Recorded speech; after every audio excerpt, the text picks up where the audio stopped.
cabe ao CAPES, né, como o doutor Edson está aí, a Semana do Alerta, o CAPES que também sempre está dando palestra, capacitando, a gente coloca a importância dessa escuta para o paciente, porque ele muitas vezes, essas mulheres, mesmo os homens, né, mas falando das mulheres hoje, que não tem essa escuta, que muitas vezes sofrem rejeição, estupro, né, passaram por muitas coisas que foram além da droga, como ela colocou, né, a entrada na droga, né, é apenas uma questão, o que está por detrás desse uso, acho que ela colocou muito, né, então a questão da escuta dos profissionais é muito importante, é fundamental essa escuta, né, porque as instituições realmente não podem rejeitar o paciente.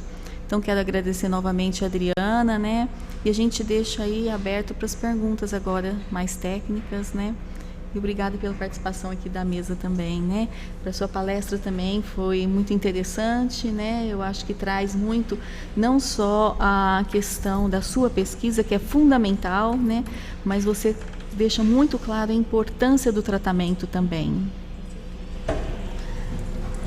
Márcia, deixa eu.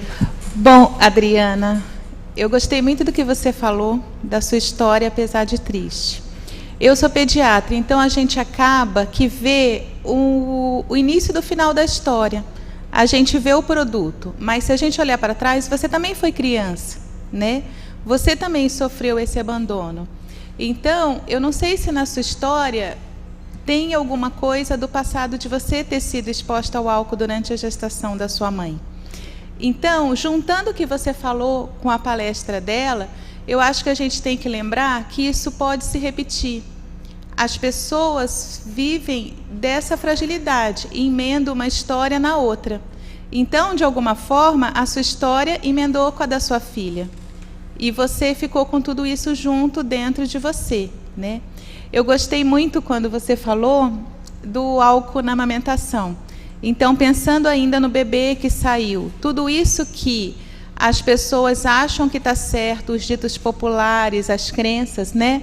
Um pouquinho de álcool na gestação não faz mal e na amamentação também, né?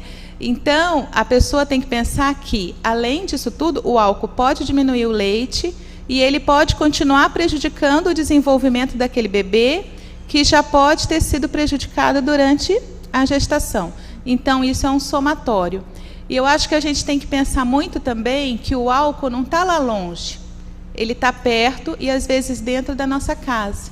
E, infelizmente, o início do uso do álcool para criança, né, e parece que a minha frase está louca, né? Início do álcool para criança. Mas é muito precoce mesmo. Então, a gente tem que olhar em casa, na nossa convivência, o parceiro que, além de não ajudar, ele atrapalha. Então, a gente pensar o que a gente pode fazer para quem está do nosso lado. Se a gente conseguisse fazer alguma coisa além do nosso trabalho, para quem está perto da gente, a gente teria um grande alcance, né? E lembrar, eu estava durante aqui do lado da Odete, que é da educação, então, às vezes, aquele neném lá da moça que falou que ele tinha os dedinhos, ele vai aparecer algum problema para ele só mais tarde. Quando ele é neném, não vai ter nada, talvez, né? Porque são raros os casos que a gente vê abstinência ao nascimento. Mas lá na escola, na hora que ele for aprender, na hora que ele for tentar ser exposto a todas essas coisas. Então, a criança, ela vai estar no meio disso. Ele também vai ser um candidato a passar por tudo isso de novo e perpetuar essa história, né? Eu queria, bom dia, né, a todos. Eu queria parabenizar a Larissa pela excelente palestra, e eu queria falar um pouquinho assim, a Gi falou que as pessoas, a responsabilidade de quem cuida das pessoas que chegam, mas a gente no programa da ST-AIDS, nós estamos um pouco antes, nós estamos tentando levar essas gestantes para a atenção básica. A gente tem a participação das outras colegas da secretaria que ajudam muito nisso, mas nós trabalhamos tentando promover o acesso dessas gestantes, que são usuárias de álcool e outras drogas, né? E isso a gente percebe que precisou um trabalho, mesmo com a atenção básica, para estar recebendo essas usuárias. E muitas vezes elas não querem ir, gente. Apesar delas estarem com um bebê, com outra responsabilidade, elas têm muita dificuldade em aceitar ser cuidada, aceitar que alguém vá lá, cuide dela, converse um pouco. A gente não trabalha na questão da abstinência, coloca para ela que o que a gente quer é promover o acesso para esse bebê, visando, claro, a eliminação da sífilis congênita. A gente tem todo um final, né, um objetivo final, mas o que a gente percebe é que essas usuárias de álcool e drogas, a maioria, não chega nas unidades nossas de saúde, gente. Chega às vezes, que nem a Adriana, que esse depoimento lindo, por um outro problema, chega num serviço de saúde. Mas por causa do pré-natal, ela não chega nesse serviço. E acho que a Fátima vai poder falar um pouco mais disso, né? Bom dia a todos e todas. Mais uma vez, parabenizando toda a equipe, né? Uma semana fantástica, né? Uma discussão muito interessante. Mais um dos temas que nos faz pensar muito nas nossas ações, mais um dos temas que nos traz desafio, um desafio diário. E a Adriana, eu acho que hoje ela acabou tocando no coração de cada um. Eu a conheço antes, acho, desse período todo, né, Adriana? Quando eu a vi chegar, eu falei, gente, eu conheço esse rostinho, o mesmo sorriso. Olhando assim, a gente não diria que ela passou por tudo que ela passou. Trabalhei num serviço na Amador Bueno, onde nós atendíamos um ambulatório, que nós atendíamos adolescentes, e ela, um bom período, ela fez parte do atendimento, né? E, assim, dá um ânimo muito grande ver que nós fazemos, sim, a diferença na vida das pessoas. Muitas vezes a gente acaba meio que desmotivadas, porque é uma avalanche de situações complicadas, difíceis, como a própria Cristina falou. Então, as mulheres, elas não vêm tão espontaneamente assim nos serviços, muitas precisam ser buscadas. A gente tem algumas estratégias, algumas funcionam, outras nem tanto, mas a gente está sempre na busca de um melhor atendimento. Lembrando que a maneira, o primeiro contato com essas mulheres, ele é determinante na adesão nesse pré-natal ou não. Essas mulheres que são muitas vezes identificadas no seu ambiente, que muitas vezes esse ambiente é a rua, né? Existe toda uma orientação dos serviços para que esse atendimento ele seja muito especial. Especial no sentido que a gente não tem como ficar agendando muitos procedimentos, coleta de exames, não tem como você. Um dia que você marca para vir no dia seguinte para a coleta de sangue, por exemplo, é tempo demais. No dia seguinte ela pode não ser encontrada. Então, existe uma série de situações que a gente já inicia nesse primeiro contato. Uma outra maneira dessas mulheres serem identificadas, nós temos alguns agentes comunitários aqui, são pessoas valorosíssimas para o serviço, identificam essas mulheres e ajudam muito, né, nesse movimento de trazer a mulher para os serviços, e também unidades que não têm agente comunitário, a própria equipe batalhando muito para que isso aconteça. A situação com relação à mulher usuária de álcool, ela está tão séria e grave quanto outras drogas, e, assim, como eu já disse, se caracteriza um grande desafio, mas que essa união dos serviços, eu acho que é o caminho para a gente ter resultados positivos como esse da Adriana. Um beijo muito grande.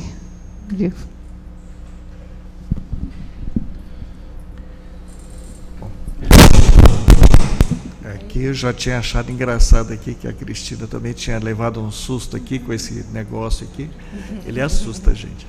Mas da mesma maneira que os demais, eu queria agradecer muito a Adriana, porque eu também fiquei aqui muito emocionado aqui com a tua fala, Adriana, porque acho que para todos nós, viu, você está sendo uma bênção aqui para nós, porque muitos dos que estão aqui são profissionais, né, que trabalham na área, E muitas vezes eu falo que quem trabalha com prevenção é um pobre coitado, porque não vê o resultado. E você é uma demonstração disso, você é uma demonstração desse resultado. Muito obrigado, viu, por você nos trazer isso. E também fico aqui muito desejoso de que os seus sonhos futuros de trabalho, de emprego, de envolvimento também, de trazer a sua experiência para outros, que isso possa ser bem aproveitado. Eu fico aqui imaginando, usando o meu aparelho de sonhar, imaginando que de repente você tem talentos que poderiam ser muito úteis naquilo que nós fazemos. Seria muito bom que você pudesse ser uma companheira nossa nesse trabalho. Eu fico sonhando com isso, né? Deus queira aí que surja alguma possibilidade que você possa nos ajudar, tá?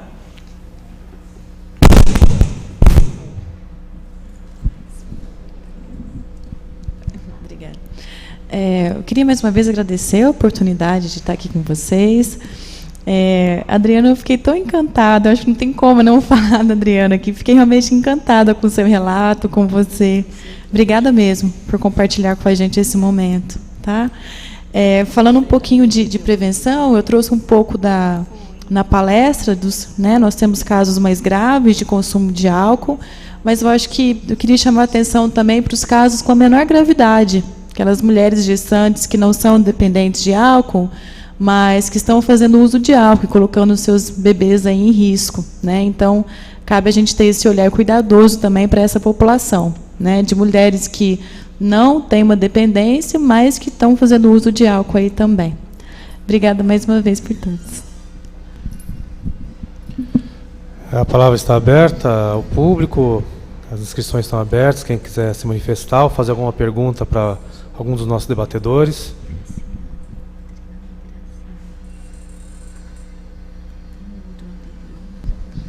Só pedimos que possa vir aqui à frente para usar o microfone, porque está sendo gravado, este encontro está sendo gravado e transmitido pela TV Câmara.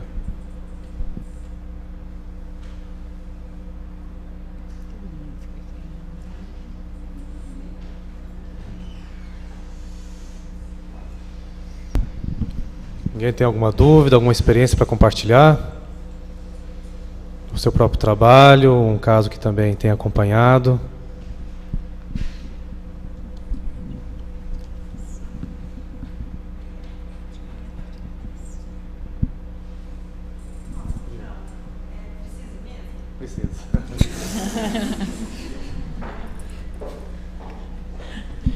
Bom dia, meu nome é Maria Luísa, sou psiquiatra de infância e adolescência da equipe aqui do professor Erickson e já fui médica contratada do PAIPAD, né, que foi por onde eu comecei na equipe com o Dr. Erickson. E eu tinha, né, o ano passado, antes da Larissa ir para os Estados Unidos, né, a gente compartilhava uma série de ações aí voltadas para a prevenção da síndrome fetal do álcool. E depois que ela voltou da experiência que ela teve lá, eu não tive ainda a oportunidade de conversar com ela e de saber, frente aí às limitações que ela observava aqui do nosso serviço, dos outros serviços da região, né, no âmbito da assistência, mas também da prevenção, o que ela teve a experiência lá de vivenciar nos Estados Unidos, assim, se ela puder compartilhar um pouquinho, né, por ela ter essa possibilidade aí das vivências que ela tinha aqui, dos serviços, do que era possível oferecer aqui, né, do que nós fazíamos aí enquanto prevenção também, e do que ela teve a oportunidade de conhecer lá. Se você puder contar um pouquinho para nós. Obrigada. Bom, foi uma experiência, eu acho que bem rica, né, principalmente pensando que a gente poderia aproveitar um modelo, né, feito por eles muito bom, muito adequado para a nossa realidade. O que me chamou muito a atenção no serviço, né, é um serviço chamado Horizons, vinculado à Universidade da Carolina do Norte. E o que eu achava interessante do serviço é que ele tinha um cuidado de pensar nas peculiaridades da mulher. Né? Então, era um serviço todo planejado para o atendimento da mulher, pensando em cada peculiaridade. Então, por exemplo, pensava no tratamento da mulher, mas também tinha o acompanhamento do filho, né? Justamente para... Nós conversamos um pouco aqui a respeito do ciclo, né? Muitas vezes, uma mãe apresenta um problema, aí tem um filho, o filho sofre o mesmo problema, e o ciclo continua, o ciclo de problemas, né? A Adriana trouxe um pouco disso para a gente, que ela continuou, no comecinho teve um pouco desse ciclo. Então, o serviço tinha muito cuidado de quebrar esse ciclo, de fazer uma nova vida, de dar oportunidade para a mulher que estava em tratamento, de fazer a própria história dela, né? Como que eles faziam isso? Um tópico que era essencial do serviço era acompanhamento do trauma. Muitas dessas mulheres têm em comum traumas na vida delas, né? Seja exposição sexual, seja violência sexual, uma exposição a algum tipo de agressão no decorrer da vida, ou um ambiente familiar muito, né, agressivo com essa mulher. Então, o trauma era um dos tópicos que era muito tratado com essas mulheres, né, que muitas tinham em comum.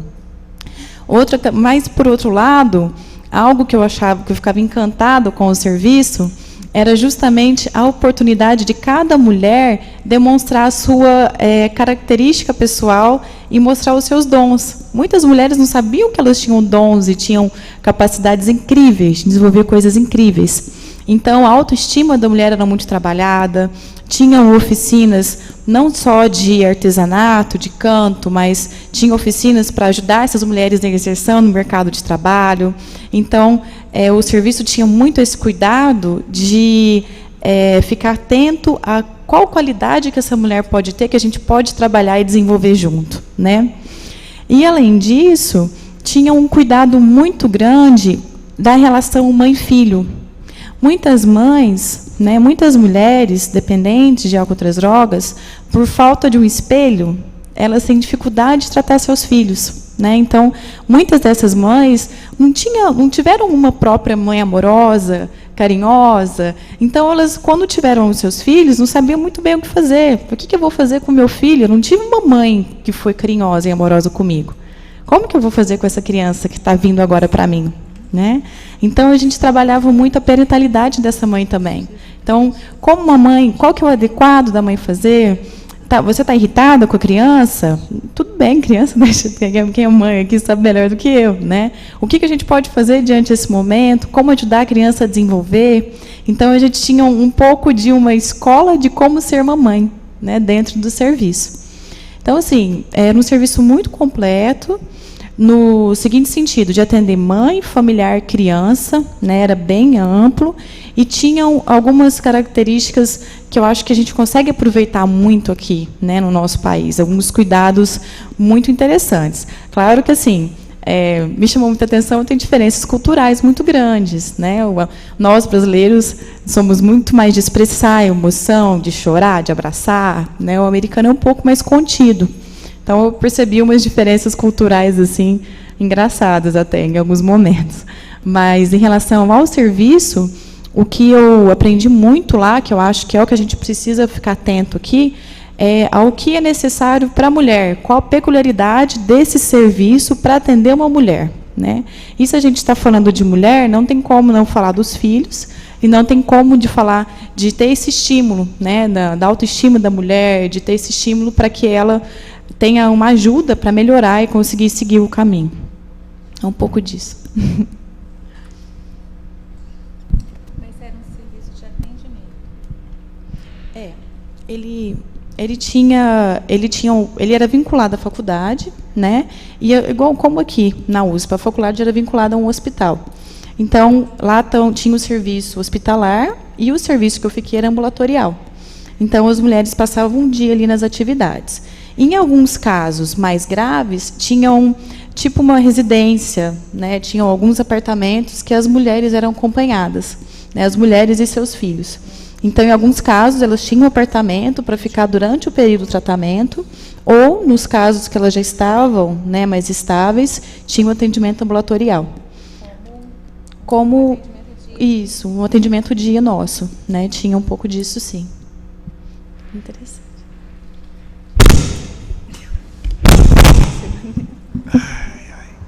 Bom, eu queria acrescentar que esse contato, né, com o grupo da professora Henry Jones, nós mantemos ainda, não é? E aqui mesmo, aqui na nossa audiência, tem vários integrantes nossos da equipe que estão também trabalhando nesse tema, na área de síndrome fetal do álcool, de problemas relacionados ao uso de álcool e drogas na infância e adolescência, né? As ações do PAIPAD estão também, em boa parte, vinculadas ao nosso serviço de psiquiatria da infância e adolescência, embora nós não tenhamos no momento uma equipe hoje do PAIPAD, por conta da limitação de recursos, a nossa equipe do Serviço de Psiquiatria da Infância e Adolescência, ela está ainda também desenvolvendo muitas ações, entre as outras ações de assistência a crianças, adolescentes, e também, extensivamente, porque essa é a lógica de trabalho nossa, também às suas famílias, às mães, não é? Aos cuidadores. E, com isso, o Serviço de Psiquiatria da Infância e Adolescência ele tem também uma abrangência de lidar com as agências que cuidam de mães e de crianças, com abrigos, com conselho tutelar, né? Essa nossa parceria muito rica com o CA Vidas. Nesse trabalho que Larissa expôs, uma coisa que eu quero destacar é que nós vínhamos num esforço de tentar construir algum tipo de rede ou um sistema próprio para acolhimento e tratamento de gestantes. Na nossa região tem o CAIS de Santa Rita, que oferece alguns leitos para internação, é limitado, tem alguns pré-requisitos que acabam também filtrando muito, fechando muito o acesso, mas é bom que se entenda que é uma alternativa que eu acredito que talvez seja a única no estado de São Paulo, né, que temos no estado de São Paulo com recursos públicos, não é? Foi uma felicidade ver que o CAPS-AD aqui também entrou com isso em 2005, aliás, também é maneira até errada de falar, porque na verdade foi pioneiro nesse processo, né? E colocou grupos e criou um trabalho diferenciado para mulheres, para gestantes. Então, nós esperamos ver isso se ampliar. E é preciso entender que, devido à natureza muito complexa do problema, como bem disse aqui a Cristina, às vezes até as mães mais necessitadas, mais graves, elas têm dificuldade de acesso, e não é apenas porque o serviço não chega nelas, é porque elas também muitas vezes não se sentem preparadas para fazer uso dos serviços, para compreender a natureza dos serviços. É preciso entender que muitas vezes elas estão extremamente assustadas com o que vai acontecer. Nós intimidamos os serviços públicos que representam a força do Estado, não é? O poder público, eles muitas vezes são intimidadores, especialmente nessa coisa que assusta as mães, que é perder a guarda dos seus filhos. Acho que, como bem aqui a Adriana expressou, o amor dela pelos filhos resgatou ela. Estou exagerando, Adriana? Então, isso é uma coisa que nós precisamos apostar nisso. Então, essa visão um pouco quadrada demais, um pouco talvez até preconceituosa mesmo, de que as mães que fazem uso de álcool e drogas precisa retirar a guarda delas ou precisa separar a criança, é preciso entender que isso pode ser um agravante do problema. Há pouco tempo atrás eu estive lá no CAIS de Santa Rita, né, e os profissionais de lá aproveitaram para falar de um caso que nós tivemos em comum, que passou aqui por nós e que foi para lá, e que, infelizmente, o final foi muito ruim. E foi ruim por quê? Porque aquela mãe grávida foi acolhida lá, depois de ter passado aqui com a gente, ficou lá em tratamento, estava abstinente, teve alta, teve a criança. Naquele período puerperal, perdeu a guarda da criança, foi retirada a guarda da criança. Houve uma intervenção meio dura, né, para não dizer brutal, não é? E que a mãe, diante dessa situação, ela recaiu no consumo, agravou o problema dela, agravou significativamente, muito. Então, nós também temos que olhar para esse lado também. Em função disso, isso que a Larissa mencionou, que é feito lá na Carolina do Norte, que é as residências apropriadas para gestantes e puérperas, isso pode ser uma alternativa terapêutica muito importante para acolher essas mulheres nesses momentos, ajudá-las a manter seus filhos, não é? Então, em alguns momentos tivemos oportunidade de conversar aqui junto com a Cristina também e com outros colegas sobre se isso seria uma alternativa factível para Ribeirão Preto, de termos residências para gestantes, e eu acho que essa é uma bandeira que nós deveríamos estar levantando também, não é? Eu gostaria de aproveitar esse momento para deixar isso aí plantado, não é? E que isso pudesse ser trabalhado aí, outras mãos levantassem essa tocha. Eu acho que o que você falou é um sonho. Mas a gente já fez a planta. Esse que você está falando é o sonho de todos nós, assim, porque esse modelo que eu até perguntei para ela, porque como a Adriana falou e o que a gente sabe na realidade, a mãe não tem onde deixar o filho.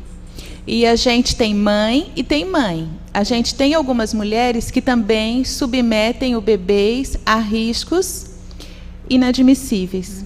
Então, eu não sei o caso que você está contando, eu sei alguns casos que tem em Ribeirão, e existem casos que terminam com a morte desse bebê, né? Todo ano, em Ribeirão Preto, a gente tem de 2 a 5 bebês, né, que morrem em situações preveníveis desse grupo de mães. Isso considerando aqueles que vão para casa com ela. Fora aqueles que morrem porque não tiveram assistência durante seu pré-natal. Então, assim, eu acho que é um pensamento, a gente tem sim que dar opção para essa mulher conseguir se tratar. Se ela não consegue ir sozinha, né, a gente tem que estar disposto a ir atrás ou tentar acolher da melhor forma por conta de todos os medos.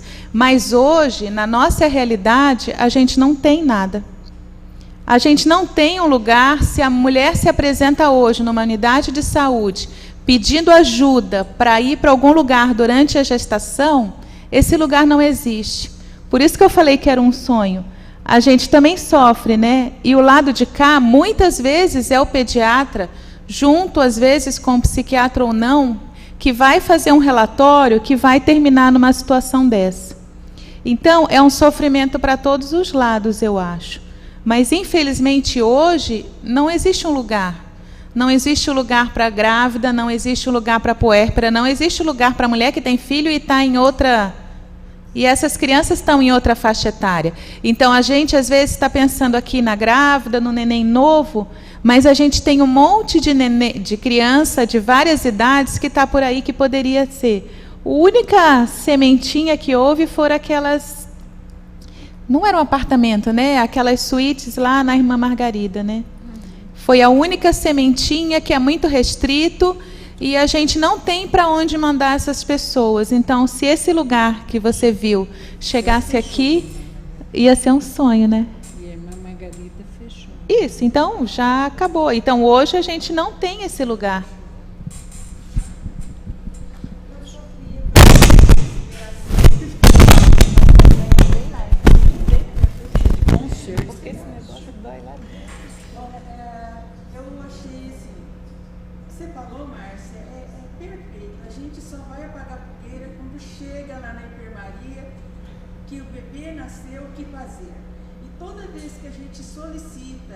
Ao serviço público ou alguma instituição o apoio a essa mulher, a gente não vai encontrar. Não encontra.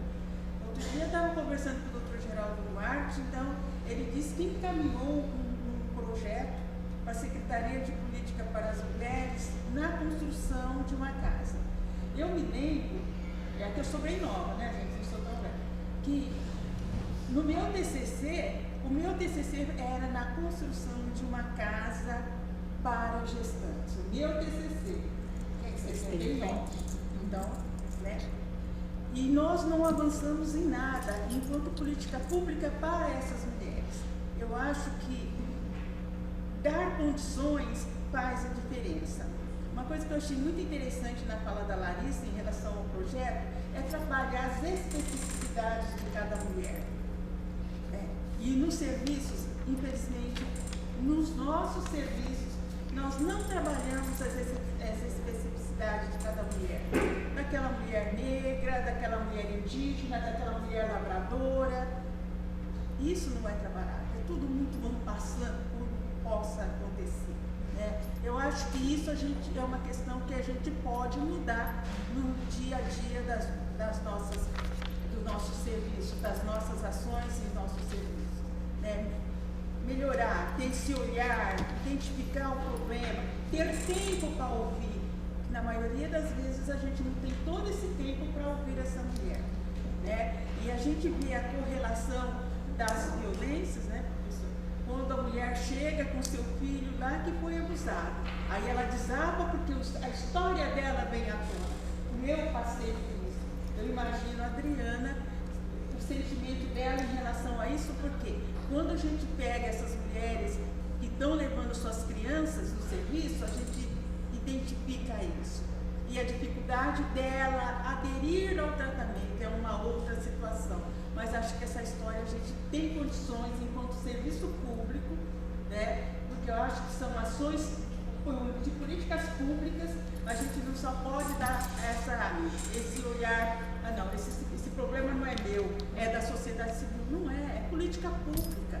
Isso reverte em mortes, em deficiências, sequelas extremamente importantes.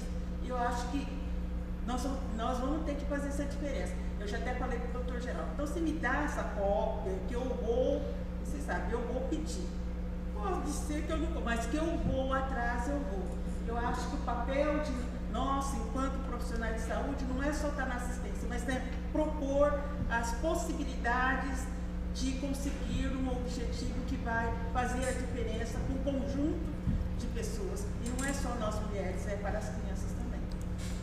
Eu também concordo com a sua fala. Eu acho que realmente fica aqui, então, um desafio, para nós, enquanto nós aqui da mesa, trabalhadores, pesquisadores da mesa, estudantes, eu acho que esse é um desafio enquanto representante do CAPES, que realmente quando as mulheres chegam grávidas, muitas vezes elas precisam disso que a Larissa colocou, uma casa de passagem, porque se o bebê nasceu, voltar para a família, que realmente tem um conflito grande, uma desestruturação, nem tem como essa mãe receber esse bebê, Então, acho que esse é o desafio de Ribeirão Preto.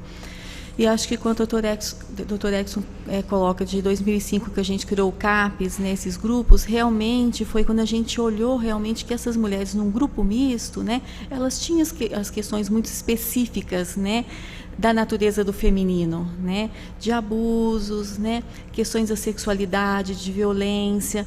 E a partir daí, quando a gente começa a fazer esses grupos, que hoje são 3 grupos fechados que a gente tem, elas começam a aderir, não só aderir mais, mas ficar.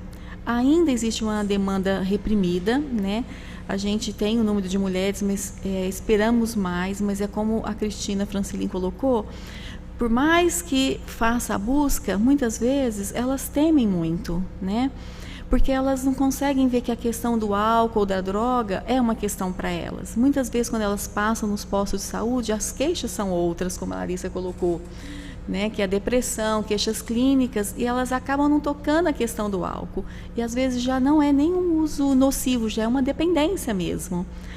Então, demora muito para elas chegarem na questão do tratamento, Mas é muito interessante a questão da parceria, Tivemos aqui o DST dentro do CAPES, E ainda a gente é parceiro, acho que isso é legal também, porque o DST, quando dentro conosco lá, eles faziam atividades, oficinas conosco, Infelizmente também o projeto, a verba também foi cortada, então tudo isso dificulta muito, A gente caminha, E aí tem umas verbas cortadas, isso também fica muito difícil para a gente. Então, quando você toca que às vezes os serviços no caminham, o CAPS caminhou muito, tem serviço exclusivo, nós temos oficinas exclusivas para as mulheres, temos atividade física, nós temos uma sexta-feira que tem os homens, mas muitas coisas exclusivas para as mulheres, porque isso fazem com que elas aderem ao tratamento. Por outro lado, né, a gente fica também com as grávidas, principalmente, numa questão muito difícil, porque não tem para onde a gente encaminhar. Né? Sabemos que a grávida também dentro de um serviço merece um atendimento específico, grupo específico muitas vezes, né? Atendimento específico, mas fica aqui um desafio para a gente pensar e caminhar. Eu acho que a Semana de Alerta, acho que é uma semana que possibilita, é um projeto interessante, né? E parabéns novamente pelo seu trabalho, Larissa, né? Nós temos aqui a inscrição da Anielise. Ana, você quer fazer a pergunta? Eu queria fazer uma pergunta para a Cristina Francelin e para a Fátima. Que a gente sabe que essas mulheres muitas vezes não chegam no serviço. Se é feita alguma busca ativa, né, pelo departamento de vocês, e como é essa experiência, né, de fazer essa busca ativa? Na realidade, nós do programa da ST-AIDS, a gente utiliza a estratégia de redução de danos, não a redução de danos propriamente da saúde mental, e sim na estratégia das doenças transmissíveis com veiculação sanguínea. Então, nós temos mapeado alguns campos aqui em Ribeirão, tá? Esses campos são comunidades onde a gente encontra essa gestante, usuária de álcool e drogas, e aí a gente estabelece com ela de levar na unidade de saúde, de fazer todo o atendimento, aí a gente devolve no campo, porque não tem outro lugar para ela ir, mas a gente não questiona isso com ela. Tentamos trabalhar um pouco a redução do uso do álcool e das drogas, tá? Durante esse período, e a gente faz uma maternagem com elas. Durante os 9 meses, teve um período que a gente tem uma experiência muito boa lá com a psiquiatria infantil, né? E a gente também levava nos grupos que tinha no HC, a gente leva a fazer ultrassom, leva a fazer isso, a gente faz uma maternagem com essas usuárias. Quando elas aceitam, tá, gente? Nós fazemos esse trabalho, que é a gente acha que é de redução de danos, tá? E porque a gente tem um problema que a maioria dessas usuárias, além do uso de álcool e outras drogas, a maioria tem sífilis. E aí nós temos um ambulatório de sífilis congênita, né, aqui no Centro de Referência e Especialidades, e a gente também pensa nesse bebê quando nasce, a gente continuar acompanhando essas mulheres e esses bebês. Então, nosso trabalho é isso. De março de novembro de 2013... a março de 2014, a gente fez uma pesquisa, a gente acompanhou 26 gestantes dessas comunidades nesse grupo. Atualmente, a gente já não faz mais estatística, porque é o caso mesmo. Está lá a Ana, a gente vai, está a Maria lá, a gente vai buscar, está a Helena. Atualmente, a gente está acompanhando, nesse processo de maternagem, 6 mulheres, da comunidade do Rio Pardo e do Brejo. Tá?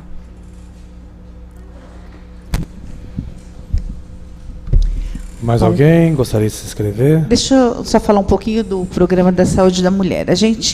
Nós temos possibilitado às equipes de saúde momentos de discussão para essas situações assim que a gente identifica como vulnerabilidade.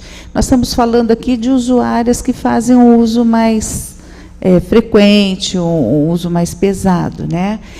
São mulheres que muitas vezes elas não procuram serviço de saúde e se procuram num momento assim uma queixa outra, que às vezes nem é gravidez, e na hora que você vai fazer o atendimento, que você conversando um pouco mais, você identifica uma irregularidade menstrual, faz um teste, detecta nessa gravidez.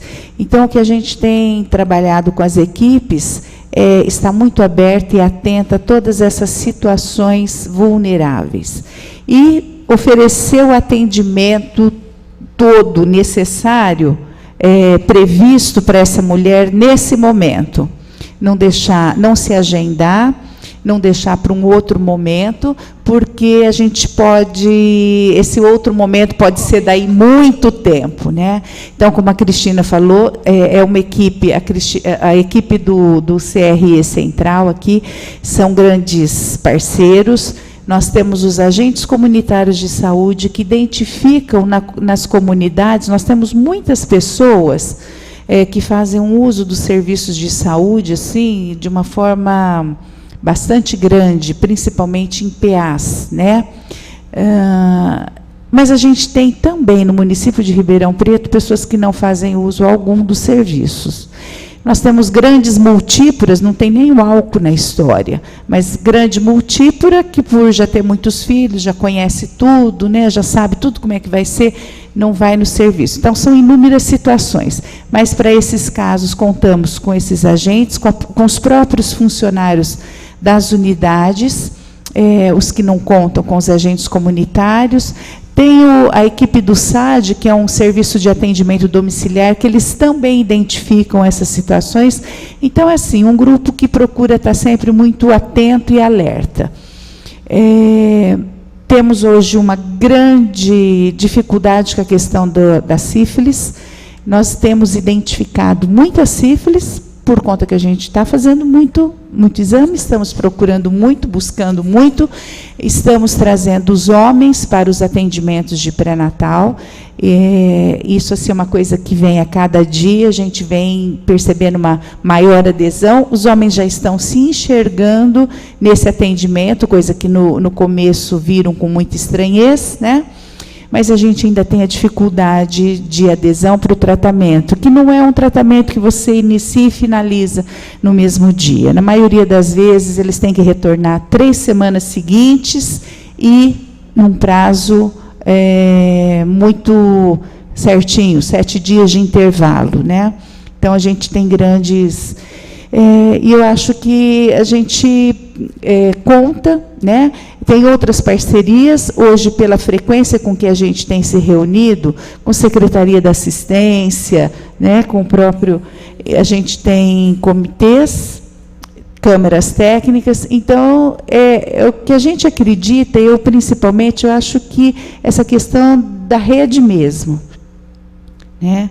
Eu acho que a gente só vai avançar se todos os serviços, né, estiverem envolvidos e você conhecer. Eu acho que hoje a gente conhece muito mais os serviços do que algum tempo atrás, né? Antes se dizia, aqui não tem o que fazer, não tem para onde mandar. Algumas coisas a gente desconhecia. Hoje, por essa frequência de contato, eu acho que já facilitou muito, né? Mas... E temos ainda também gestantes que a gente recebe depois do nascimento do bebê, que a gente tem profissionais nos hospitais, que é de um programa que Floresce uma Vida. Então, toda criança nascida, ela já sai, tanto a mãe quanto a criança, com agendamento para as unidades de saúde. Crianças nascidas de mães, e nessas situações ditas como especiais, as unidades são comunicadas de imediato. Então, a gente está tentando fechar o cerco por todos os lados aí, né? Eu convido a presidente desse fórum. Desculpe, doutor Érico.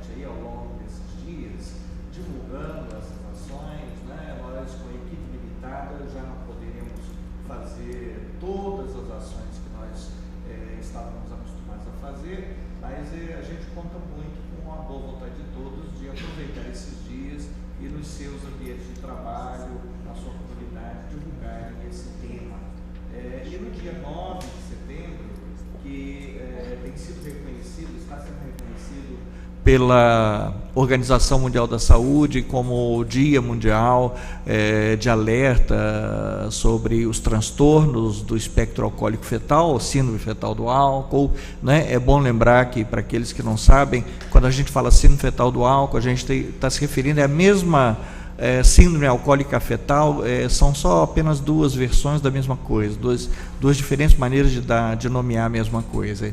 E dia 9/9 nós participamos juntos com a Aliança Europeia da Síndrome Fetal do Álcool, a EUFASE, que mobiliza vários países do mundo numa campanha através das redes sociais, Facebook, Twitter, e eu gostaria de pedir aqui a participação de todos que puderem ajudar nisso. Nós temos ainda cartazes do ano passado, existe uma nova versão esse ano, mas não vai dar tempo de a gente produzir, então nós vamos usar os mesmos do ano passado.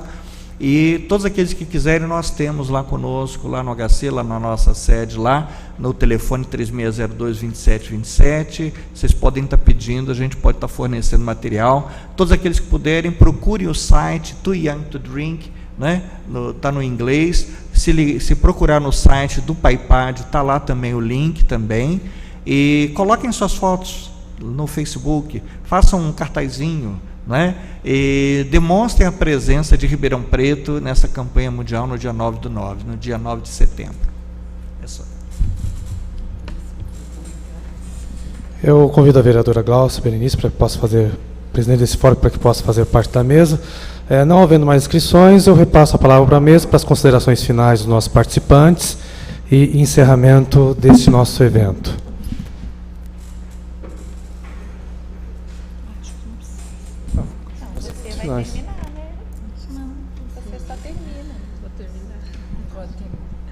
Bom, mais uma vez eu quero me desculpar a minha ausência, mas é tão importante esse momento, né? E uma coisa que eu gostaria de colocar é a nossa grande dificuldade, né, em termos da luta desigual que a gente vive, né?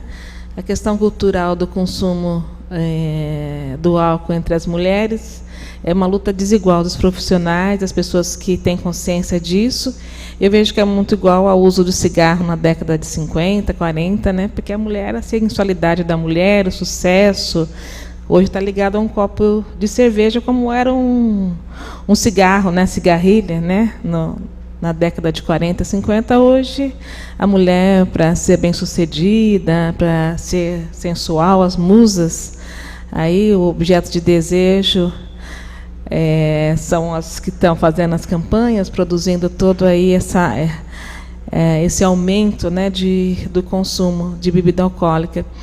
Mas acho que a informação, acredito sempre que a informação, ela tem esse poder muito grande, né, de mudar, né, mudar esses mitos e mudar a cultura. E a nossa luta contra a cultura do álcool, acho que está começando, mas assim como vencemos a cultura do tabaco, a gente vai vencer, foca tanto na questão da droga, mas a questão do álcool a gente vai conseguir vencer nesse grande lobby cervejeiro que ainda mantém tanta, né, essa blindagem com relação ao abuso mesmo, essa cultura que leva ao abuso do consumo de álcool, né, entre as mulheres, entre os jovens, com tantos danos à nossa sociedade. Dizer que a Câmara Municipal ela tem, né, mantido aceita essa proposta. Os vereadores eles vão fazer a foto no dia 9, né? Então todos os vereadores vão estar apoiando a proposta, né? Vão fazer uma foto coletiva de todos os vereadores, dizendo que a Câmara Municipal, e estimulando outras câmaras também, né, a adotarem, porque muito mais do que uma lei é você estimular que o município dê visibilidade a esse tema, pelo menos uma vez por ano, né? Pelo menos na semana, a Secretaria da Saúde faça alguma programação, faça alguma ação. Então, você garante a visibilidade, o tema vira à tona pelo menos uma vez ao ano, que não é o ideal, mas já é um começo, né? Então, a gente quer reafirmar esse compromisso da Câmara Municipal com a luta de vocês, né? Sabendo que ainda temos muito para avançar, mas o compromisso, né, e a perseverança de vocês, eu acho que tem possibilitado, né, esses pequenos avanços, mas que se consolidam, né? Então, eu quero render a minha homenagem a todos vocês aí, teimosos, insistentes, né, e todos vocês que são os parceiros, que acreditam e que dão o respaldo para essa equipe continuar, não desistir, né? Então, eu quero agradecer a presença de todos e declaro encerrada, então, essa primeira reunião da 6ª semana de alerta à síndrome fetal do álcool. Obrigada.